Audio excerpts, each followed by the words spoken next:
मेरा पति मुझसे ज़्यादा मेरी पड़ोसन की बात मानता था। एक दिन पति मुझे घर से निकालने लगा तो मेरी पड़ोसन आ गई और पति को कहा कि उसे कुछ दिनों की मोहलत दे दो। मेरे पति ने मेरा हाथ उसी वक्त छोड़ दिया और मुझे मनाकर घर के अंदर लेकर गया। असल में मेरी शादी को 7 साल हो गए थे, मुझे कोई बच्चा नहीं हुआ था और यही वजह थी कि पति मेरे साथ अच्छा व्यवहार नहीं करते थे। फिर एक दिन पड़ोसन ने अपना बच्चा मेरी झोली में डाल दिया और बोली कि उसे अपना बच्चा समझना। मैं पड़ोसन की बात मान गई और मेरा पति भी खुश हो गया। उसी रात पड़ोसन घर छोड़कर भाग गई। मुझे बहुत आश्चर्य हुआ, लेकिन जैसे जैसे वह बच्चा बड़ा होता जा रहा था मेरा डर से बुरा हाल था, क्योंकि यह बात मेरे अलावा कोई नहीं जानता था कि यह बच्चा तो। मेरे पति बोले, कविता, मुझे लगता है कि अब मुझे दूसरी शादी कर लेनी चाहिए। तुम तो जानती हो कि पिछले 7 साल से मैं तुम्हारे लिए अपनी मम्मी के सामने नहीं जाता हूँ। मम्मी मुझसे बहुत नाराज़ है, मगर अब मेरी हिम्मत जवाब देने लगी है। मैं मम्मी से ज़्यादा सामना नहीं कर सकता, जबकि सच तो यह है कि मैं भी बच्चा चाहता हूँ। मुझे अपना सुना आंगन काटने को दौड़ता है। मैं तुम्हें इस बात का यकीन दिलाता हूँ कि दूसरी शादी के बाद भी मैं तुम्हें पहले के जैसा ही रखा करूँगा। तुम इस घर की मालकिन ही रहोगी। मेरा पति मेरी आंखों में आंखें डालकर मुझसे दूसरी शादी के लिए भीख मांग रहा था। मैं तो यह सब सुनकर ही हिम्मत हार गई थी। मैंने बड़ी हिम्मत की और कह दिया कि सीधी तरह से क्यों नहीं कहते कि मुझसे दिल भर गया है आपका। अब आप दूसरी औरत चाहते हैं जो आपकी ज़िंदगी को रंगीन बना दे, क्योंकि साथ निभाने वाले तो साथ निभाते ही हैं, चाहे समस्या कितनी भी कठिन क्यों न हो। रमेश की बात सुनकर मैं सदमे से निहाल हो गई थी। मैं बहुत मायूस हो गई थी। मुझसे वहाँ बैठा नहीं गया। मैं उठकर कमरे से बाहर निकल आई। आंसू थे कि थमने का नाम नहीं ले रहे थे। मैं अपने आंगन में बैठी अपने नसीब पर रो रही थी। जब पड़ोसन ने मुझे छत से रोते हुए देखा तो मेरे पास आ गई और बोली कि क्या बात है कविता, ऐसे क्यों रो रही हो। मैं बोली कि मेरे पति ने दूसरी शादी की बात की है। वह कहता है कि तुम माँ नहीं बन सकती, अब मैं दूसरी शादी कर लूँगा। मेरी पड़ोसन पूजा बोली कि मेरी बहन, तू परेशान मत हो, सब कुछ ठीक हो जाएगा। पूजा बहुत देर तक मुझे समझाती रही, लेकिन मेरे दिल की बेचैनी कम नहीं हुई। मैं उदास मन से आकर अपने रूम में पड़ी रही। उसी रोज मेरी सास ने मेरे पति को दूसरी शादी के लिए इतना तंग किया। मेरा पति मुझे उस दिन से घर से निकालकर मुझे डिवोर्स की बातें करने लगा। यह तो भला पूजा का, जिसने वक्त पर आकर मेरे पति से कहा कि उसे कुछ दिनों की मोहलत दे दो। अगर तभी उसने कोई खुशखबरी नहीं सुनाई तो आप उसे घर से निकाल देना। मेरा पति पड़ोसन की बात मानकर मुझे घर के अंदर लेकर गया। मैं बहुत हैरान हुई थी कि रमेश पूजा की बात कैसे इतनी जल्दी मान गया था। खैर मैं चुप रह गई। अभी उस बात को 2 दिन ही बीते थे कि पूजा मेरे पास आई और बोली, कविता, किसी दाई को बुला दो, मुझे डिलीवरी दर्द हो रहा है। मैं तो उसके बात सुनकर हैरान रह गई थी। मैं बोली कि पूजा, यह सब क्या है, कैसे हुआ। दरअसल पूजा हमारे पड़ोस में 5 महीने पहले ही किराएदार के तौर पर रहने आई थी। वह बहुत ही अच्छी और दयालु औरत थी। उससे मेरी खूब दोस्ती हो गई थी। उसने मुझे सिर्फ इतना बताया था कि वह शादीशुदा है और उसका पति बाहर विदेश में रहता है। उसने मुझे अपने बारे में कुछ नहीं बताया था और ना ही उसके शरीर से कुछ पता चलता था। पूजा ने अचानक दाई को क्यों बुलाने के लिए कह दिया तो मैं सोच में पड़ गई थी। मैं उसकी बात सुनकर बौखला गई थी। मैं दाई का कहाँ से इंतज़ाम करूं। मैं जल्दी भागकर बाहर निकली और अपनी एक पड़ोसन के घर चली गई। मेरे लिए अच्छा हुआ कि उसके पास दाई का नंबर था। उसने कॉल करके दाई को बुलवा लिया था। दाई पूजा के कमरे में चली गई, जबकि मैं बाहर बैठी उसके लिए प्रार्थना कर रही थी। करीब 2 घंटे बाद दाई कमरे से बाहर आई। वह बहुत खुश थी। पूजा ने एक बेटी को जन्म दिया है। मैं खुशी खुशी उस बच्ची को देखने लगी। बहुत ही प्यारी बच्ची थी। तभी पूजा ने अपनी बच्ची मेरी गोद में डाल दी और बोली कि बहन, इस बच्ची को आज से अपनी बेटी समझो। उसको अपने पति की गोद में डाल दो और बता दो कि तुमने उसे गोद लिया है। वह दूसरी शादी करने का सोचेगा भी नहीं, फिर मेरी बात भी पूरी हो जाएगी। ने पूछा कि पूजा कौन सी बात? बोली कि देखो, तुम तो मां नहीं बन सकती। मेरे कहने पर ही तुम्हारे पति ने तुम्हें कुछ दिनों की मोहलत दी है। फिर मेरी बात पूरी हुई न तो रमेश तुम्हें डिवोर्स दे देगा और मैं यूँ तुम्हारा घर उजाड़ते हुए नहीं देख सकती। मैं पूजा की बात सुनकर बहुत खुश हो गई, मगर मैं बोली कि पूजा ऐसे कैसे हो सकता है? क्या तुम्हारे पति ने इस बच्ची को देने से नहीं रोका? पूजा बोली, कविता तुम इस बात की फिक्र मत करो, मैं अपने पति से कह दूंगी कि बच्ची मरी हुई पैदा हुई थी। मैं बोली, पूजा तुम मेरी खातिर इतना बड़ा झूठ कैसे बोल सकती हो? पूजा ने मेरे हाथ पर हाथ रख दिया और बोली कि तुम क्यों इतनी फिक्र कर रही हो? दरअसल बात यह है कि मैं अभी बच्चे की जिम्मेदारी उठाने के लिए तैयार नहीं हूँ। खुद तो मेरा पति विदेश चला गया है, मैं क्यों उसके लिए खुद को इतनी परेशानी में डालूँ? मैं चुप रह गई थी, लेकिन मुझे लगता था कि जैसे कि पूजा मुझसे झूठ बोल रही है। वह जानबूझकर उस बच्ची से जान छुड़ाना चाहती थी। फिर मैंने भी खुशी खुशी उस बच्ची को ले लिया। अगर उसको कद्र नहीं थी तो क्या हुआ, मेरी ममता तो प्यासी थी और उस बच्ची को देखकर मेरी ममता झलक पड़ी।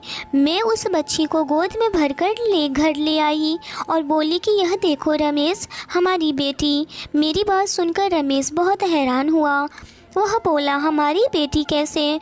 मैंने रमेश को पूजा की सारी बातें बता दी। वह बहुत खुश हो गया और बोला कि बहुत बहुत मुबारक हो कविता, तुम माँ बन गई हो और मैं बाप बन गया हूँ।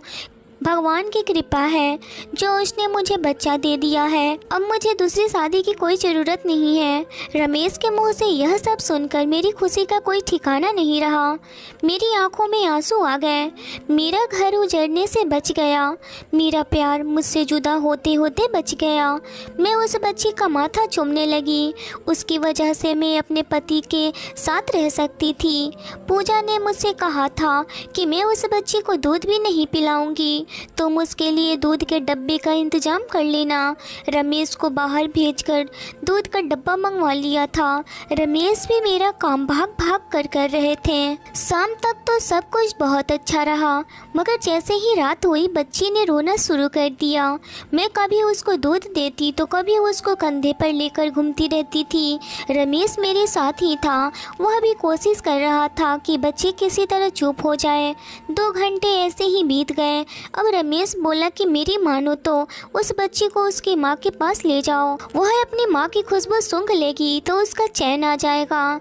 उसी वक्त मैंने गुस्से में रमेश की तरफ देखा और बोली, क्यों एक ही रात में आप इस बच्ची से तंग आ गए हो जो मुझे कह रहे हो कि उसकी माँ के पास ले जाओ? रमेश बोला कि नहीं, मेरा यह मतलब नहीं है। तुम 2 घड़ी लेकर तो जाओ उसकी माँ के पास, जब वह सो जाए तो वापस लेकर आना। मैं भी बच्ची के रोने की वजह से घबरा गई थी, इसीलिए बच्ची को लेकर पड़ोसन के घर चली गई। उसके घर में हर तरफ अंधेरा ही अंधेरा था। मुझे पता नहीं था कि बेचारी जल्दी सो गई है, इसलिए धीरे से उसके कमरे का दरवाज़ा खोला तो यह देखकर हैरान रह गई कि वह तो खाली था। मैंने जल्दी से बच्ची को बेड पर लिटाया और किचन को चेक किया और वह भी खाली था। मैं बहुत हैरान थी कि रात के समय आखिर पूजा कहाँ जा सकती है। मैं यही सोचकर बहुत परेशान हो रही थी। तब मेरी नज़र एक टेबल पर रखी हुई कागज़ पर पड़ी। मैंने जल्दी से वह कागज़ खोलकर देखा तो उस पर लिखा था कि प्यारी कविता, मैं आज तुम्हें अपनी ज़िंदगी का सबसे बड़ा राज बताने जा रही हूँ। दरअसल मेरे पति को तो पता ही नहीं था कि मेरी कोख में कोई बच्चा पल रहा था। अगर उसे पता हो जाता तो वह मुझे अपनी बच्ची तुम्हें नहीं देने देता और यूँ मेरा घर उजड़ जाता। तुम बच्चे के लिए तरस रही थी, इसीलिए यह मैं तुम्हें दे आई और खुद बहुत दूर जा रही हूँ। मेरी बच्ची जब तुम्हें उसके बाद एक और राज भी मालूम हो जाएगा, तुम्हें मुझसे बहुत शिकायत होगी, मगर मैं अभी से तुमसे माफ़ी मांग रही हूँ, मुझे माफ़ कर देना। मैं तो खत पढ़कर बिल्कुल दंग रह गई थी। पूजा शक्ल से इतनी शरीफ लगती थी, वह कैसे इतना गलत काम कर सकती थी? और फिर वह अपनी औलाद मेरी गोद में डाल गई थी। यह बात सच है कि मुझे बच्चे की ज़रूरत थी, मगर ऐसे बच्चे की नहीं। मैं तो कब से रमेश को कह रही थी कि हम बच्चा गोद ले लेते हैं। तब रमेश ने ने मेरी इस बात का बहुत बुरा माना था और बोला, कविता, आज तो तुमने यह बात कर ली है, मैं दोबारा तुम्हारे मुंह से यह बात न सुनूं। मुझे किसी ऐसे बच्चे को गोद नहीं लेना जिसके बाप का पता ही ना हो। तब मैंने रमेश को समझाते हुए कहा था कि हम अपनी जान पहचान वालों से यह बच्चा गोद ले लेते हैं। तब रमेश इस बात के लिए राजी हो गया था, मगर आज पूजा ने अपनी बेटी मुझे दी तो रमेश ने मना नहीं किया था, क्योंकि पूजा उसकी पत्नी थी। उसके कैरेक्टर पर उन्हें किसी भी तरह का कोई शक नहीं था। बच्ची अब सो चुकी थी। मैं भारी दिल के साथ अपने घर पर आ गई। रमेश भी सो चुका था। मैं भी लेट गई और सोचने लगी कि मैं कैसे बताऊं कि मैंने रात आंखों आंखों में काट दी थी, और फिर उस फैसले पर पहुंची कि रमेश को पूजा की हकीकत के बारे में नहीं बताऊंगी। सुबह हुई तो बच्ची फिर से रो रही थी। रमेश बोला कि उसकी माँ को बुला लाओ, बल्कि ऐसा करो कि उसे नाश्ता भी दे दो, कहीं पूजा की तबीयत तो नहीं खराब हो गई है। मैंने कहा कि ठीक है, मैं जाती हूँ, उसकी तबीयत भी पूछ कर आऊँगी। मैंने बच्ची रमेश को दे दिया और खाने की थाली सजाकर पूजा के घर चली गई। उस बीच मैंने बहाना कर दिया था। फिर मैं जल्दी से वापस आई और बोली, रमेश, पूजा तो अपने घर में नहीं है, उसका घर खुला हुआ है और उसके घर में कोई सामान भी नहीं है। रमेश बेहद हैरान हुआ और बोला, क्यों, वह कहाँ जा सकती है? मैं बोली कि वह रात जब मैं इस बच्ची को उसके पास लेकर गई थी, तब भी वह कह रही थी कि अगर मैं यहाँ रही तो सारी ज़िंदगी तुम मेरी एहसानमंद रहोगी, इसीलिए मुझे यहाँ से चले जाना चाहिए। मैं समझी कि वो मजाक कर रही है, इसीलिए कुछ भी कहे बिना वापस वहाँ से आ गई और अब जाकर देखा तो वह घर में नहीं है।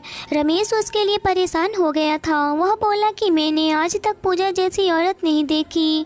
मैंने दिल से भगवान को दुआ मांगी और रमेश को इस बच्चे की असलियत नहीं पता चलनी चाहिए।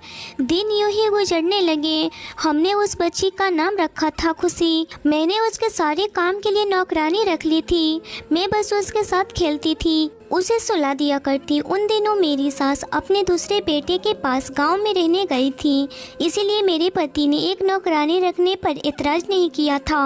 मैं बहुत खुश थी। फिर एक दिन मुझे पता चला कि मैं भी माँ बनने वाली थी। शादी के 7 साल बाद माँ बनना मेरी ज़िंदगी की सबसे बड़ी खुशी बन गई थी। रमेश को जब यह खुशखबरी मिली तो उन्होंने मुझे अपने हाथ का झाला ही बना दिया था। मेरी पहली औलाद होने जा रही थी। मुझे परेशानियाँ भी बहुत हो रही थी, इसीलिए डॉक्टर ने मुझे आराम करने को बोल दिया था। और मेरी बेटी खुशी बिल्कुल ही नौकरानी के रहमो करम पर पल रही थी। एक दिन नौकरानी मेरे पास आकर बैठ गई और बोली कि दीदी, आप अच्छे से दूसरी दफ़ा माँ बनने वाली हो, अपने ऊपर से बलाएं उतार दो ताकि आपका दूसरा बच्चा खुशी की तरह ना हो। मैं हैरान रह गई। वह बोली कि क्या मतलब है तुम्हारा? खुशी पर तो भगवान की कृपा है, वह बहुत अच्छी भली तो है। अचानक नौकरानी कुछ बड़बड़ा गई और बोली कि जी ऐसा ही ख्याल है मेरा। मैं खुशी से बहुत मोहब्बत करती थी। रमेश भी उस पर जान छिड़कते थे। अब मेरे लिए हमारी पहली औलाद थी। इस पर भगवान ने मुझ पर कृपा की थी। मुझे माँ बनने का सौभाग्य मिला था, लेकिन खुशी के लिए मेरी मोहब्बत कम नहीं हुई थी। धीरे धीरे समय गुजरता गया। भगवान ने मुझे बेटा दिया था। मेरा परिवार पूरा हो गया था। एक बेटा और एक बेटी। मैं बहुत खुश थी और नौकरानी भी, क्योंकि कह रही थी कि आप अपने दूसरे बच्चों की बला उतार देना, नहीं तो यह खुशी की तरह हो जाएगा। क्योंकि खुशी एक किन्नर थी। जब मेरे सामने यह हकीकत खुलकर आई तो मैं फूट फूट कर रो रही थी। इतने दिन तो मुझसे कुछ खाया पिया नहीं गया था। रमेश समझते थे कि मैं उनकी से नाराज़ हूँ, इसीलिए चुपचाप रहती हूँ। रमेश ने मेरे लिए नौकरानी की व्यवस्था कर दी थी, लेकिन मैंने नौकरानी को मना कर दिया। मैं नहीं चाहती थी कि मेरी खुशी की सच्चाई किसी को पता चले। मैं खुशी से बहुत प्यार करती थी, शायद अपने बेटे से ज़्यादा मुझे खुशी प्यारी थी, क्योंकि मेरे अंदर की ममता को शांत किया था। खुशी की वजह से ही मेरा घर टूटने से बच पाया था। खुशी ही मेरी ज़िंदगी में खुशियाँ लेकर आई थी। धीरे धीरे मैंने दुखों के आड़ घुटने टेक दिए। मैं अपने दोनों बच्चों की परवरिश में लग गई। बच्चे बड़े हो रहे थे। खुशी सुंदर तो पहले से ही थी, लेकिन जैसे जैसे बड़ी होती थी उसकी सुंदरता और भी ज़्यादा बढ़ती जा रही थी। मेरा बेटा अपनी बहन से बहुत नफरत करता था। यह सब देख देखकर मेरा दिल बहुत दुखता था। मैं निखिल को समझाती थी तो वह कहता कि वह बहुत अजीब है, अजीब अजीब हरकतें करती है। निखिल की यह बात सुनकर मैं बहुत रोई थी। मैंने समझाया था कि निखिल ऐसा इसलिए क्योंकि वह अभी बहुत बीमार है, धीरे धीरे ठीक हो जाएगी, लेकिन तुम मुझसे वादा करो कि तुम अपनी बहन का हमेशा ध्यान रखोगे। निखिल मुझे इस तरह रोता देखकर बहुत परेशान हो गया था। उसने मुझे चुप कराया और मुझसे वादा किया कि वह खुशी का ध्यान रखेगा, उसे हमेशा खुश रखेगा। लेकिन खुशी को लेकर मैं बहुत परेशान थी क्योंकि वह जैसे जैसे बड़ी हो रही थी उसके अंदर बगावत बढ़ने लगी थी।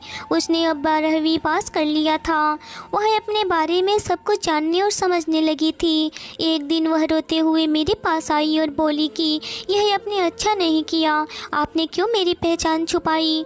मुझे किसी से भी छुपने की ज़रूरत नहीं है। मुझे भगवान ने जैसा बनाया मुझे वैसे ही पहचान के साथ जीना होगा। खुशी को इस तरह रोता हुआ देखकर मैं भी तड़प उठी थी। मैंने उसे अपने सीने से लगा लिया। धीरे धीरे खुशी का व्यवहार रूटीन में आने लगा था। एक दिन रमेश ने बहुत ही गुस्से से खुशी पर थप्पड़ की बारिश कर दी। मैंने जैसे तैसे खुशी को बचाया था।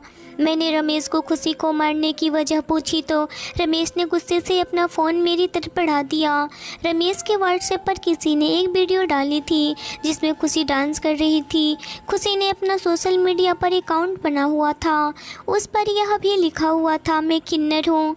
मैं फ़ोन हाथ में पकड़े दीवार के सहारे खड़ी हुई थी। एक बार फिर खुशी की तरफ गुस्से से बढ़े थे और चिढ़ते हुए कहा, इस शब्द का तुम्हें मतलब ही पता है?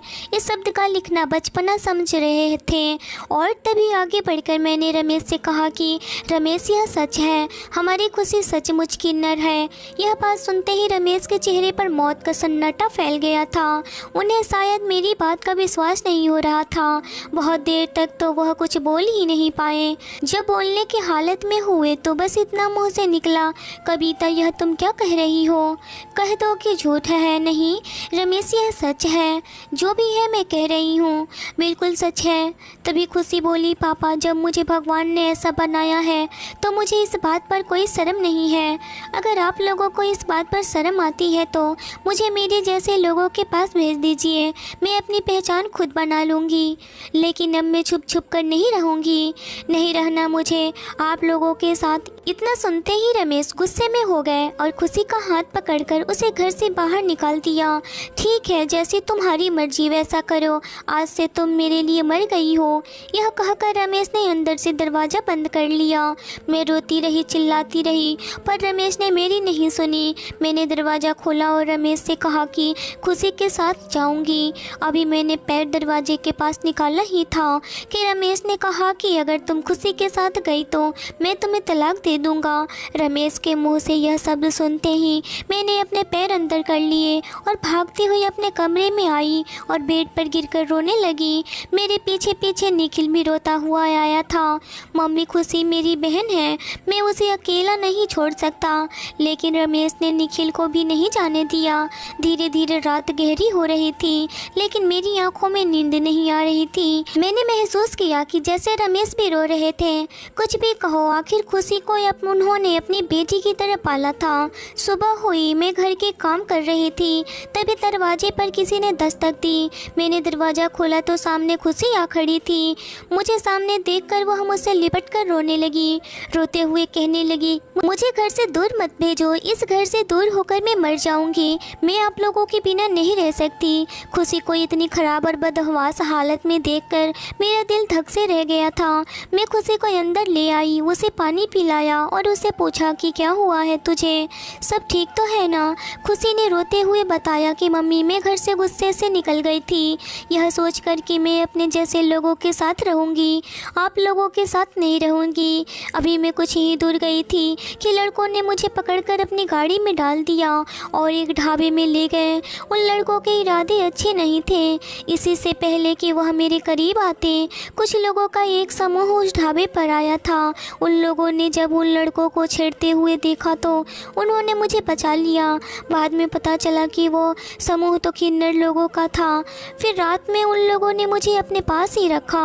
बोले कि जब सुबह हो जाएगा तो अपने घर चली जाना।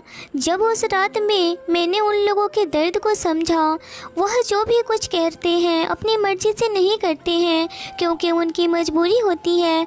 फिर मैंने सोचा हम लोग भी तो एक और लोग की तरह ही हैं, हमारा दिमाग नॉर्मल लोगों से अलग थोड़ी है, हम भी कुछ कर सकते हैं। फिर मैंने अपने मन में विचार किया कि मैं पढ़ूंगी, लिखूंगी और अपना कैरियर बनाऊंगी, अपनी खुद की एक पहचान बनाऊंगी। बस मम्मी और आप पापा मुझे माफ़ कर दो और अपने आप अपनी ममता की छाँव में रखो, मैंने तुम्हें माफ़ कर दिया है। खुशी पीछे से रमेश की आवाज़ आई तो हम दोनों ही चौंक गए। पता नहीं रमेश कब से खड़े हमारी बातें सुन रहे थे। खुशी रमेश के सीने से लगकर रोने लगी। ऐसे चुप कर आया, उसके सर पर हाथ फेरते हुए कहा, रात में कुछ ज़्यादा ही गुस्से में आ गया था, प्लीज़ मुझे माफ़ कर दो। मुझे तुम्हारे साथ ऐसा नहीं करना चाहिए था, तुम्हें प्यार से समझाना चाहिए था। दोनों बाप बेटी के मिलन से मेरी आंखों में आंसू आ गए। फिर खुशी अपनी पढ़ाई में दिलो जान से जुट गई। खुशी ने अपना सोशल मीडिया अकाउंट डिलीट कर दिया और अपने सपने को पूरा करने लग गई। उसका सपना था कि डॉक्टर बनना। इस बीच हमें लोगों की कई बातें सुननी पड़ी, हिम्मत भी हारी, लेकिन रमेश और मेरे हौसला देने पर वह आगे बढ़ती गई और आज मेरी खुशी एक बहुत ही कामयाब डॉक्टर है। भगवान ने उसके हाथों में जादू दे रखा है। जिस मरीज पर हाथ रखती है वो हंसता खेलता अपने घर वापस आता है। दोनों बहन भाई ने मिलकर एक एनजीओ खोला है जिसमें उन्होंने किन्नर बच्चों की पढ़ाई लिखाई और उनके पालन पोषण का जिम्मा उठाया। जो लोग पहले खुशी को लेकर तरह तरह की बातें करते थे अब उनके मुंह बंद हो चुके थे। दूर दूर तक मेरी खुशी का नाम था। जब भी खुशी को देखती हूँ तो मेरा सर गर्व से ऊंचा हो जाता है। दोस्तों, यह कहानी आपको कैसे लगी कमेंट करके हमें ज़रूर बताएं। वीडियो पसंद आई हो तो प्लीज़ लाइक ज़रूर करें और शेयर भी करें। चैनल पर नए हो तो चैनल को ज़रूर सब्सक्राइब करें। मिलते हैं नई कहानी में। धन्यवाद दोस्तों।